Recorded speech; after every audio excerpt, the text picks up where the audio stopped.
Baik, Assalamualaikum warahmatullahi wabarakatuh. Selamat sore seluruh Sobat Hijau dimanapun berada. Saya Nunu Anugrah, Kepala Biro Hubungan Masyarakat KLHK, bersama Pak Sekjen, Pak Dr. Bambang Hendroyono. Selamat dan sore. Pak Dirjen PHL, Pak Dr. Agus Yustianto. Selamat sore. Sore ini Pak Sekjen dan Pak Agus kita akan bincang sedikit begitu ya, mengupas bagaimana tentang sawit dalam konteks regulasi kehutanan tentunya. Oleh karena itu ada beberapa hal yang akan saya tanyakan kepada Pak Sekjen, terutama di aspek regulasi, kemudian nanti ke Pak Dirjen PHL ya, mengenai wacana yang menguat kira-kira sawit itu menjadi tanaman hutan atau bagaimana begitu ya. Pro kontra itu mungkin perlu dijelaskan kepada Sobat Hijau semua. Untuk pertama Pak Sekjen, mohon dijelaskan kepada kita semua mengenai aspek regulasi sawit dalam tatanan kelola regulasi kehutanan. Silakan Pak. Baik, terima kasih Pak Nunu, Kepala Biro Humas. Assalamualaikum warahmatullahi wabarakatuh. Selamat sore. Jadi bicara tentang perkebunan kelapa sawit, tentunya kita semua tahu komoditas kelapa sawit ini menjadi andalan pemerintah dalam kaitannya dengan peningkatan nilai ekspor. Nah, dalam kaitan kebijakan kehutanan, tentunya kita harus melihat Undang-Undang 41 tahun 99 tentang kehutanan. Dan jelas komitmen kehutanan sejak 99, sejak undang-undang ini ada, kita mengenal yang namanya kawasan hutan itu ada hutan lindung, ada hutan produksi, dan ada hutan konservasi. Nah, yang kita bicarakan sekarang ini terkait dengan hutan produksi sebenarnya. Yang kita ketahui itu ada yang namanya hutan produksi yang dapat dikonversi. Jadi dalam hal ini Kementerian Kehutanan atau saat ini Kementerian LHK itu sebenarnya sejak awal telah menyiapkan wadahnya dalam mendukung kegiatan non kehutanan khususnya perkebunan kelapa sawit, dan alokasinya itu di fungsinya hutan produksi yang dapat dikonversi. Jadi bagi perusahaan-perusahaan yang ingin membangun usaha perkebunan dan itu berada di dalam kawasan hutan, sepanjang itu berada di hutan produksi yang dapat dikonversi, itu bisa diberikan perizinan yang disebut pelepasan kawasan hutan. Jadi regulasi perkebunan kelapa sawit itu selama ini tatanannya pasti melalui proses pelepasan kawasan hutan, yaitu dari hutan produksi yang dapat dikonversi. Dan status HPK sampai saat ini juga masih diberlakukan Pak Nunu untuk pelepasan kawasan hutan bagi kegiatan di luar kehutanan. Nah, apa yang terjadi sejak 99 sampai saat sekarang ini yang menjadi hal yang perlu kita simak bersama, karena perjalanan regulasi Undang-Undang 41 Kehutanan dengan peraturan pemerintah yang dikeluarkan dan peraturan menteri yang dikeluarkan dalam tetap menjaga koridor hukum agar pelepasan kawasan hutan itu harus menjadi acuan kebijakan untuk bisa dilepaskannya kawasan hutan menjadi perkebunan kelapa sawit. Ini berarti jelas tegas bahwa tanaman sawit itu setelah kawasan hutan dilepaskan menjadi area penggunaan lain, silakan itu ditanam di sana, di area penggunaan lain namanya. Jadi ruangnya itu sudah ada di APL.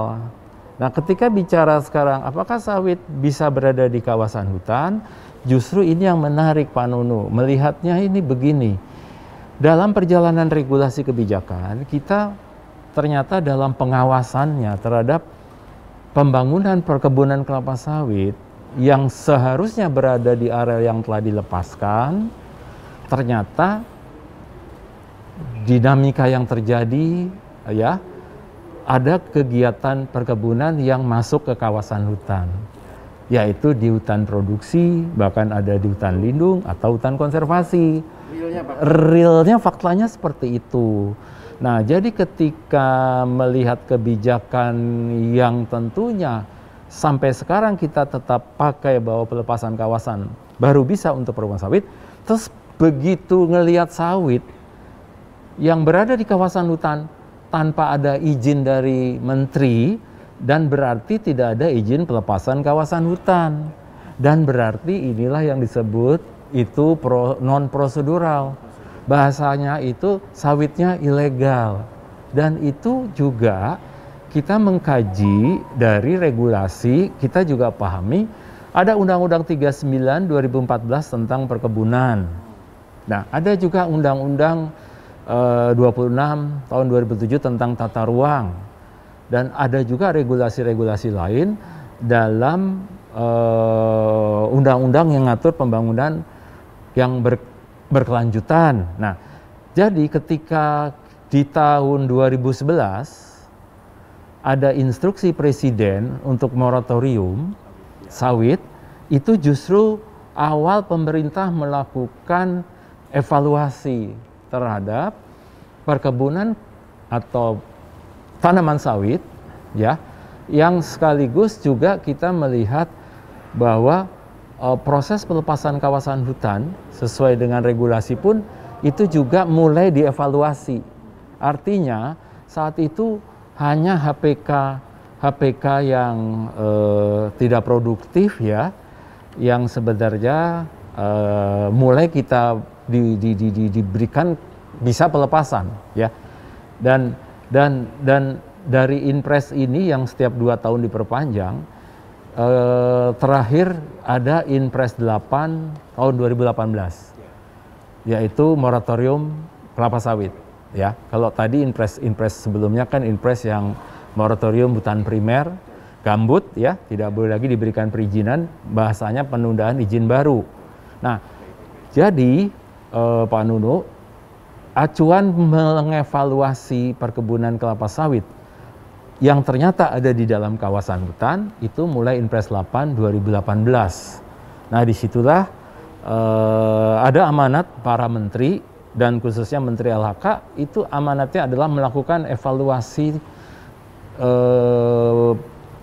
kebijakan termasuk pelepasan kawasan dan termasuk pembangunan kelapa sawit yang telah dilepaskan dari kawasan hutan itu. Nah, inilah yang mesti kita pegang dulu prinsipnya, bahwa dari analisis kebijakan regulasi peraturan yang ada, justru bagi yang akan menanam sawit melalui prosedur pelepasan itu tetap berjalan, dan kita sangat menghormati untuk pembangunan kebunnya sepanjang dilepaskan. Tapi begitu terjadi evaluasi kita di 2018 ada sawit ternyata ada di kawasan hutan dan itu tidak ada izin pelepasan, itulah yang harus dilakukan evaluasi. Sehingga sejak 2018 sampai tahun 2020, Pak Nunu, kita semua telah memahami dari evaluasi bersama pendekatan citra satelit itu ketahuan ada sawit-sawit yang terindikasi tidak memiliki pelepasan kawasan. Nah, dalam kaitan regulasi ini, ya, pemerintah, ya, tentunya tetap melihat produktivitas sawit ini harus tetap dijaga, khususnya yang melalui perizinan yang sudah sesuai harus bisa ditingkatkan, dan yang tidak melalui pelepasan ilegal dikatakan itu di dalam kebijakan. Ketika kita melakukan evaluasi untuk tata kelola ke depan demi menjamin produktivitas sawit di Indonesia dalam hal ini, karena kebijakan yang kita ambil waktu itu melihat masih adanya dispute regulasi, adanya dispute tata ruang, dan mengakibatkan ada juga sawit yang sebenarnya dari awal itu sudah berada di luar kawasan, tapi perkembangan peta kawasan hutan masuk kembali. Nah, ini yang kita evaluasi. Demikian juga sawit yang berada di dalam kawasan hutan dan tidak terselesaikan selama ini demi kepastian hukum, kepastian usaha, kepastian areal, kepastian kawasan, lahirlah terobosan kebijakan di Undang-Undang Cipta Kerja. Nah, inilah regulasi terakhir Pak Nuno tahun 2020 nomor 11 Undang-Undang itu, dan itu di pasal 110A, 110B terbagi dua nih. Yang 110A memberi kesempatan sawit yang dari awal tuh sudah betul di luar kawasan hutan masuk lagi, ini bisa dilepaskan. Prosesnya tentunya saat ini mendapatkan prioritas percepatannya. Nah, sebaliknya di luar itu yang tidak punya izin pelepasan dan telah terbangun, bahasanya terbangun, itu masuk di pasal 110B. Jadi kegiatannya tidak ada izin pelepasan. Nah, sehingga inilah yang sedang dikelola oleh kita melalui PP 24 regulasinya demi menjamin produktivitas sawit rakyat, produktivitas sawit ini. Dan sekarang kita sedang mengevaluasi sawit-sawit ini dengan penekanan kebijakannya adalah ultimum remedium, mendahulukan administrasi, kemudian pidana. Jadi produktivitas sawit rakyat, produktivitas sawit tetap kita jaga melalui sanksi administrasi dengan memberikan denda terhadap kegiatan yang tidak ada izin sejak awal, dan itu dihitung luasannya dan kemudian jangka waktu, dan kita ada perhitungan yang harus dibayar denda administrasi selama masa dia membuka tanpa izin. Nah, nanti dalam pengelolaannya mungkin Pak Agus bisa menambahkan, setelah mereka membayar denda administrasi perusahaan ini, itu kemudian secara regulasinya mereka mendapatkan persetujuan penggunaan kawasan hutan. Jadi bukan pelepasan. Jadi sawit tetap berjalan sampai 1 daur 25 tahun. Di hutan produksi boleh. Intinya begini, persetujuan penggunaan kawasan hutan untuk jalannya sawit di kawasan hutan itu diberikan 1 daur. Nah, selama 1 daur itu ada proses yang disebut jangka benah. Nah, disinilah sebenarnya awal dari pemahaman kita bahwa sampai hari ini produktivitas sawit itu di kawasan jalan, tapi bukan berarti jadinya sawit itu merupakan tanaman hutan. Nah, kata kuncinya sebenarnya di situ. Jadi dari sisi regulasi yang terakhir di Undang-Undang CK dengan PP 24, sebenarnya kita ingin tetap menjaga produktivitas sawit, baik itu swasta atau rakyat di dalam kawasan hutan, khususnya hutan produksi, itu diberikan akhirnya persetujuan penggunaan kawasan hutan untuk swasta, persetujuan perhutanan sosial untuk masyarakat, dengan kategori memang kalau masyarakat itu 5 hektar masing-masing, dan mereka 5 tahun betul-betul ada di situ. Sementara kalau lebih dari 5 hektar itu kategorinya adalah swasta, dan dia kena denda administrasi. Tapi kalau masyarakatnya tidak kena. Nah, disitulah persoalan sawit di dalam kawasan hutan. Dalam kacamata kita melihatnya, memang sekarang dia setelah bayar denda dapat akses legal, itu jadi legal. Legal usahanya untuk sawit yang diberi kesempatan 1 daur, tapi jangka benahnya mereka harus melakukan penanaman. Nah, itu dari regulasinya. Nah, untuk teknisnya nanti Pak Dirjen PAL, karena melihatnya secara luas dan siapa-siapa saja di dalam hutan produksi itu, lebih ke potret, silakan Pak Dirjen nanti membantu menjelaskan. Baik, begitu Pak Nuno regulasinya. Terima kasih Pak Septian, terima kasih. Saya kira sudah cukup clear begitu ya, cukup panjang historinya Pak Dirjen. Tadi disampaikan posisi KLHK gitu ya, dari regulasi awal hingga akhir, dengan landasan Undang-Undang Cipta Kerja dan peraturan pelaksanaan turunannya begitu. Ada yang disebut jangka benah. Nah, Pak Dirjen mohon juga bisa merespon dan menyampaikan kepada Sobat Hijau semua mengenai wacana yang menguat akhir-akhir ini, Pak Dirjen. Mohon Pak Dirjen bisa mengenlight kita semua.